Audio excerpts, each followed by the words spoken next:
ក្រសួងបរិស្ថានកំពុងរៀបចំកោះស្រឡៅជាកោះអព្យាក្រឹតកាបូនដំបូងគេនៅកម្ពុជា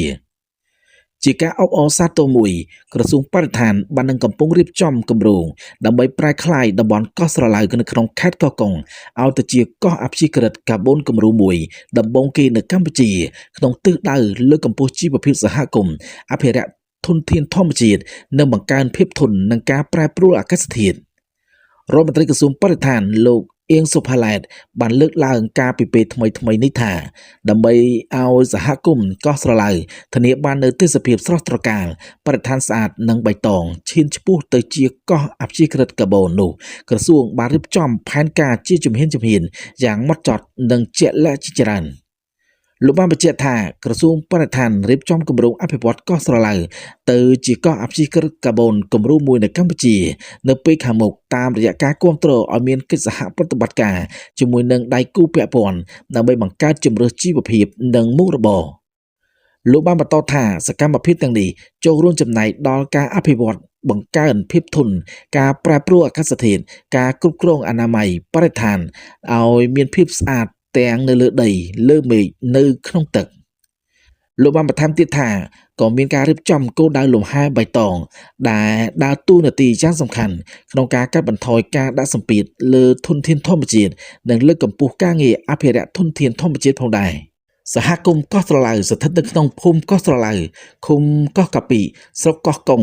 ដែលហ៊ុំព័ទ្ធទៅដោយព្រៃកោងកាងនិងជាទីកន្លែងសម្បូរទៅដោយជីវៈចម្រុះជាច្រើនប្រភេទគ្រឿងសមុទ្រធម្មជាតិស្រស់និងមានប្រជាសហគមន៍អាស្រ័យផលប្រមាណជា300គ្រួសារក្រៅពី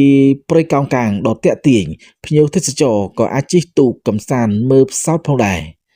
លោកអៀងសុផាឡែតបានបញ្យល់ថាជំហានដំបូងប្រជាសហគមន៍និងអាជ្ញាធរពាក់ព័ន្ធត្រូវរួមគ្នាសម្អាតកោះស្រឡៅឲ្យបានស្អាតជាមុនសិនក្នុងនោះមានការរៀបចំទុកដាក់បែងចែកសម្រាមជាជីកំប៉ុស្តនិងឡដុតសម្រាមសំណល់ផ្លាស្ទិកដោយប្រើប្រាស់សូឡាហើយកាត់បន្ថយការប្រើប្រាស់ផ្លាស្ទិកទប់ស្កាត់ការបោះសម្រាមចោលផ្ទៃផ្ដាសដើម្បីទប់ស្កាត់ការបំពុលទឹកដីនិងខ្យល់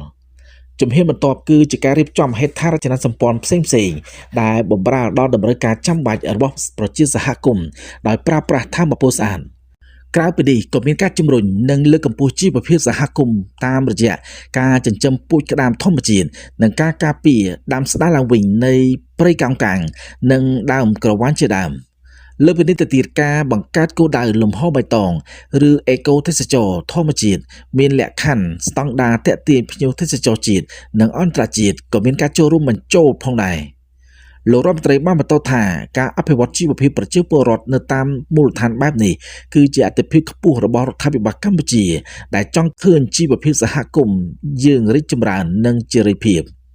ក្រសួងបរិស្ថានដោយមានការចូលរួមសហការពីក្រសួងស្ថាប័នអង្គភាពពាក់ព័ន្ធរដ្ឋបាលថ្នាក់ក្រោមជាតិនិងដៃគូពាក់ព័ន្ធបាននឹងកំពុងយកចិត្តទុកដាក់លើជីវភាពរបស់ប្រជាពលរដ្ឋរស់នៅក្នុងតំបន់ការពារធម្មជាតិស្របតាមគោលនយោបាយនិងយុទ្ធសាស្ត្ររបស់រដ្ឋាភិបាលកម្ពុជាដែលបានដាក់ចេញកន្លងមក